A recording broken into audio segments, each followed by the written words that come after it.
इतिहास की रोचक दुनिया में आपका अभिनंदन।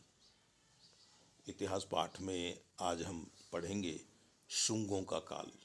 मेरे पास जो किताब है उसका नाम है प्राचीन भारत का राजनीतिक तथा सांस्कृतिक इतिहास, जिसे लिखा है प्रोफेसर विमल चंद्र पांडेय ने। मित्रों, प्रोफेसर पांडेय ने शुंगों, कण्वों और सातवाहनों को एक ही शीर्षक ब्राह्मण राज्य के अंतर्गत लिखा है।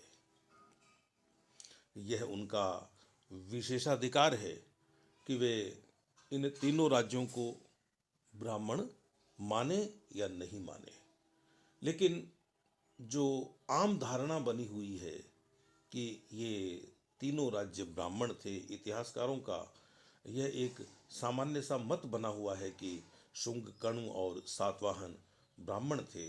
इसी आधार पर प्रोफेसर पांडेय ने इन तीनों राजवंशों को एक ही शीर्षक ब्राह्मण राज्य में समेट लिया है।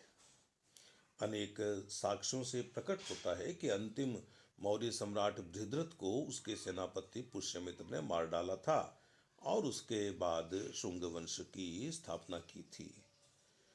प्रमुखतया पुराणों में यह उल्लेख मिलता है कि सेनापति पुष्यमित्र ने बृहद्रथ को मार डाला था। पुष्यमित्रस्तु सेनानी समृद्धत्य बृहद्रथम। वायु पुराण बृहद्रथ के स्थान पर बृहदश्व का नाम लेता है। इन दोनों नामों को एक ही व्यक्ति का नाम मानना चाहिए। हर्षचरित में इस घटना का और अधिक स्पष्ट उल्लेख मिलता है। उसके अनुसार, यानी हर्षचरित के लेखक के अनुसार, मौर्य बृहद्रथ प्रज्ञा दुर्बल शासक था, यानी दुर्बुद्धि शासक था। एक बार जब वह अपनी सेना का निरीक्षण कर रहा था, तब उसके सेनानी पुष्यमित्र ने उसकी हत्या कर डाली। अपनी संपूर्ण सेना के सम्मुख ही राजा की हत्या कुछ विशेष महत्व रखती है। प्रतीत होता है कि इस हत्या के पीछे एक पूर्व निर्धारित योजना थी। अशोक की बौद्ध नीति ने सैनिक दृष्टिकोण से देश को नितांत निर्बल बना दिया था। परिणाम यह हुआ कि उसकी मृत्यु के पश्चात ही देश के चतुर्दिक विपत्ति के बादल मंडराने लगे। मौर्य साम्राज्य के अधीनस्थ राज्य ने अपनी स्वतंत्रता घोषित करनी प्रारंभ कर दी। मौर्य साम्राज्य के अधीनस्थ राज्यों ने अपनी अपनी स्वतंत्रता घोषित करनी प्रारंभ कर दी। उधर विदेशी आक्रमणकारी भारतवर्ष की उत्तरी पश्चिमी श्रृंखला को खटखटाने लगे। अशोक के उत्तराधिकारियों में कोई भी ऐसा न हुआ जो भारतवर्ष को आंतरिक अशांति और बाह्य आक्रमण से बचाता। राजनीतिक अस्थिरता ने धर्म और संस्कृति के सबल आधारों को भी हिलाना प्रारंभ कर दिया। जिस समय भारतवर्ष इस संकटापन्न और संशयात्मक परिस्थिति से गुजर रहा था और जिस समय उसका पतन एवं पराभव अवश्यंभावी प्रतीत हो रहा था, उसी समय देश में एक महान क्रांति हुई जिसने भारतवर्ष के इतिहास की दिशा को ही मोड़ दिया। मित्रों, किसी बड़ी घटना को, या कह लीजिए कि किसी क्रांति जैसी घटना को कोई पुस्तक का लेखक महान बताता है, तो निश्चित रूप से वह यह मानता है कि महान ही हुई होगी क्रांति।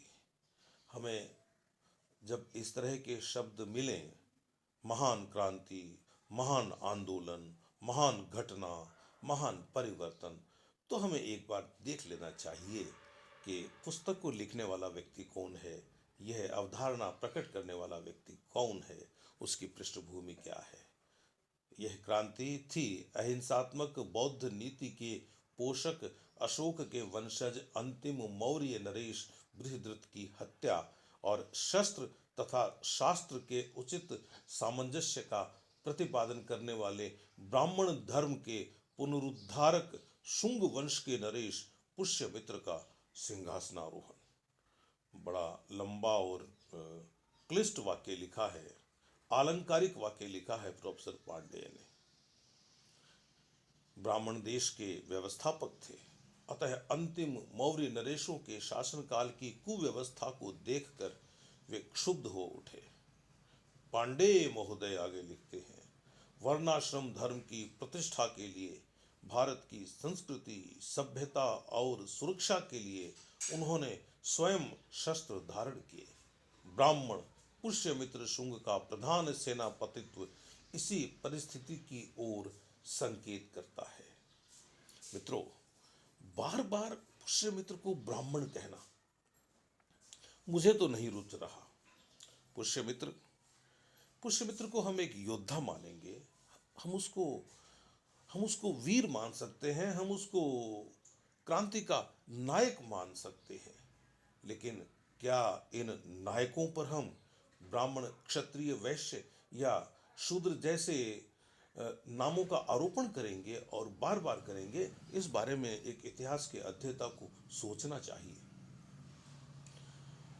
उसके अतिरिक्त यदि उसकी सेना में अन्यान्य बहुसंख्यक ब्राह्मण सैनिक विद्यमान रहे हों तो कोई आश्चर्य की बात नहीं। कम से कम इतना तो निश्चित है कि मौर्य सेना सम्राट बृहद्रथ से असंतुष्ट थी। मौर्य सेना सम्राट बृहद्रथ से असंतुष्ट थी। सेनापति पुष्यमित्र ने उसे अपनी ओर मिला लिया था और एक दिन सैन्य निरीक्षण के निमित्त अपने प्रज्ञा दुर्बल स्वामी बृहद्रथ को आमंत्रित करके संपूर्ण सैनिकों के समक्ष ही उसकी हत्या कर डाली। सैनिकों के समक्ष सेनापति द्वारा नरेश की हत्या और सैनिकों का मौन रह जाना एक सोचने समझने वाली बात है। उसके बाद सेनापति का सिंहासनारोहण हो जाना कोई आकस्मिक घटना नहीं थी। यह एक पूर्व निर्मित योजना के परिणाम स्वरूप घटी घटना थी। बृहद्रथ की हत्या के पीछे बौद्ध धर्म के विरुद्ध ब्राह्मण धर्म का विद्रोह काम कर रहा था। विपथ क्षत्रिय वर्ग के विरुद्ध व्यवस्थापक ब्राह्मण धर्म की योजना काम कर रही थी। मनु ने धर्म की रक्षा के लिए ब्राह्मणों के शस्त्र धारण करने की अनुमति दी है। प्रोफेसर पांडे ने मनु का वह उद्धरण भी दिया है जिसमें वे ये बात कहते हैं कि जब क्षत्रिय वर्ग विरुद्ध हो जाए व्यवस्था के तो ब्राह्मणों को शस्त्र उठा लेने चाहिए। इसकी शायद उन्हें जरूरत महसूस हुई होगी यहाँ मनुस्मृति को उद्धृत करने की, तभी उन्होंने ऐसा लिखा होगा। पुष्यमित्र और उसके वंशजों अग्निमित्र, वसुमित्र आदि के नामों के अंत में मित्र शब्द को जुड़ा हुआ देखकर श्री हर प्रसाद शास्त्री ने प्रारंभ में यह मत प्रस्तुत किया था कि ये राजा पारसिक थे और मित्र यानी सूर्य की उपासना करते थे। प्राचीन पारसिकों में मित्र की उपासना का बड़ा प्रचार था। कालांतर में शास्त्री महोदय ने अपने मत का स्वयं परित्याग कर दिया और पुष्यमित्र को ब्राह्मण घोषित किया। दिव्यावदान पुष्यमित्र को मौर्य कहता है, परंतु यह स्पष्टतया दिव्यावदान के लेखक की भूल है। भूल से ही उसने मौर्य राजाओं की सूची में पुष्यमित्र की गणना कर ली है। पुष्यमित्र की जाति के विषय में जो साक्ष्य उपलब्ध होते हैं वे उसे ब्राह्मण घोषित करते हैं। मालविका अग्निमित्र पुष्यमित्र शुंग के भाई अग्निमित्र शुंग को बैंबिक वंशीय बताता है। मालविका अग्निमित्रम में पुष्यमित्र शुंग के भाई अग्निमित्र शुंग को बैंबिक वंशीय बताया गया है। कुछ विद्वान बैंबिक वंश को बिंबिसार के वंश से संबद्ध करते हैं, परंतु इसके लिए कोई विश्वसनीय साक्ष्य उपलब्ध नहीं है। फिर भी यह प्रश्न उठता है कि आखिर बैंबिक वंशीय थे कौन? बोधायन सूत्र के अनुसार बैंबिक कश्यप गोत्रीय थे। यह गोत्र ब्राह्मणों का था, अतः शुंग कश्यप गोत्रीय ब्राह्मण सिद्ध होते हैं। इस मत की पुष्टि हरिवंश से होती है। हरिवंश एक औदिभज्य काश्यप ब्राह्मण सेनानी का उल्लेख करता है जिसने कलयुग में अश्वमेध यज्ञ किया था। डॉक्टर जायसवाल ने इस सेनानी का समीकरण पुष्यमित्र शुंग के साथ किया है। पुष्यमित्र शुंग औदिभज्य यानी आकस्मिक रूप से उदित होने वाला था। क्योंकि वह अपने स्वामी को मारकर राजा बना था। समस्त साक्ष्य पुष्यमित्र को सेनानी कहकर ही पुकारते हैं। समस्त साक्ष्य पुष्यमित्र को सेनानी कहकर ही पुकारते हैं। पुनः अन्य साक्ष्यों से प्रकट होता है कि उसने एक नहीं वरन 2 अश्वमेध यज्ञ किए थे। इस प्रकार हरिवंश का वर्णन पुष्यमित्र के साथ मेल खाता है। परंतु जाति संबंधी समस्या का पुष्यमित्र शुंग के संदर्भ में यही अंत नहीं हो जाता, क्योंकि पुराण पुष्यमित्र को कश्यप गोत्रीय बैंबिक न कहकर शुंग कहते हैं। हर्षचरित यद्यपि पुष्यमित्र को शुंग नहीं कहता, तथापि उसके वंश के एक अनुवर्ती राजा को शुंग अवश्य कहता है। इस प्रकार हर्षचरित्र के साक्ष्य से पुष्यमित्र का शुंग जातीय होना सिद्ध होता है। अब प्रश्न यह उठता है कि ये शुंग कौन थे? वंश ब्राह्मण एक शोंगाइनी यानी ओंग के वंश को आचार्य बताता है।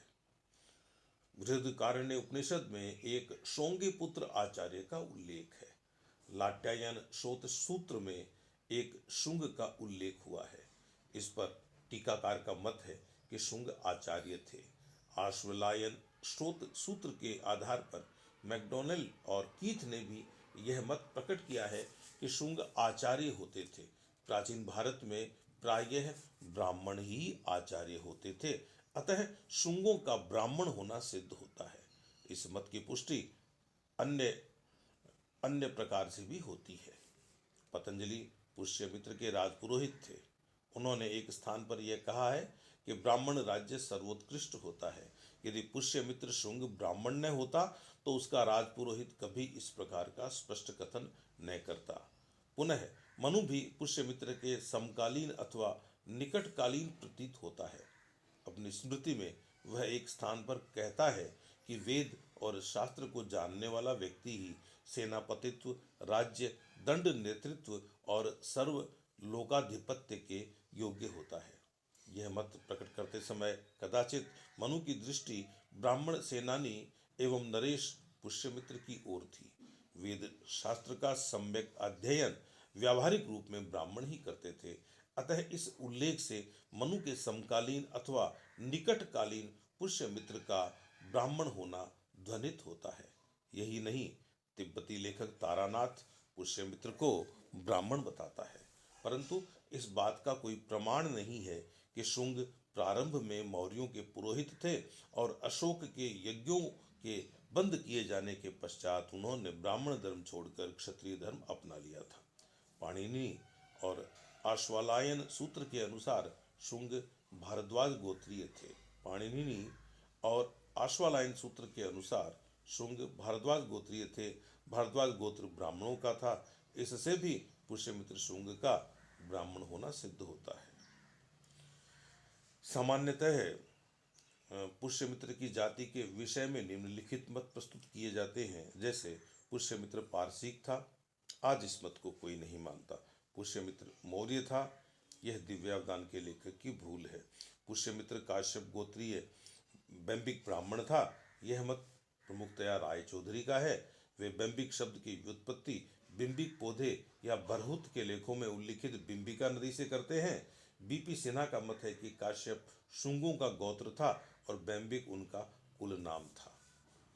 पुष्यमित्र भारद्वाज गोत्रीय शुंग ब्राह्मण थे, यह बात भी कहने वाले कुछ लोग हैं। पुराणों के अनुसार मौर्य वंश ने 137 वर्ष तक राज्य किया था।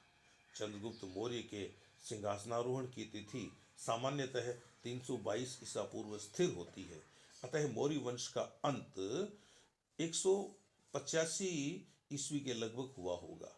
यही तिथि पुष्यमित्र शुंग के सिंहासनारोहण की भी सामने आती है।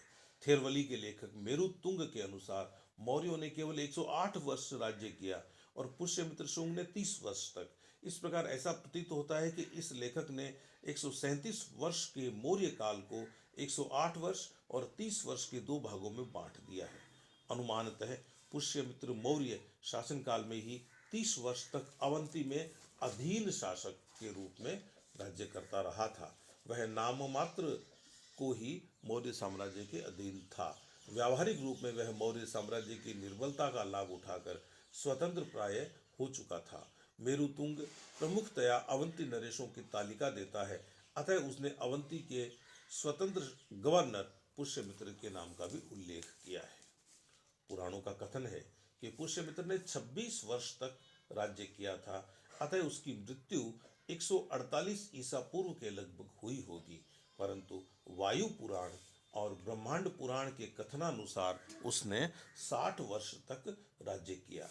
ऐसा प्रतीत होता है कि इन पुराणों ने पुष्यमित्र शुंग का 30 वर्ष का वह काल भी जोड़ दिया है, जो वह मौर्य साम्राज्य के अधीनस्थ अवंती में गवर्नर के रूप में शासन करके उसने बिताया था। जैसा कि हम जानते हैं, उसकी अधीनता नाम मात्र की ही थी, व्यावहारिक रूप में वह स्वतंत्र था। इसी से पुराणों ने यह भूल की है। तो मित्रों, यह था आज का इतिहास पाठ। शुंगों को लेकर हम अगली बार फिर मिलेंगे। तब तक के लिए अनुमति दीजिए। नमस्कार।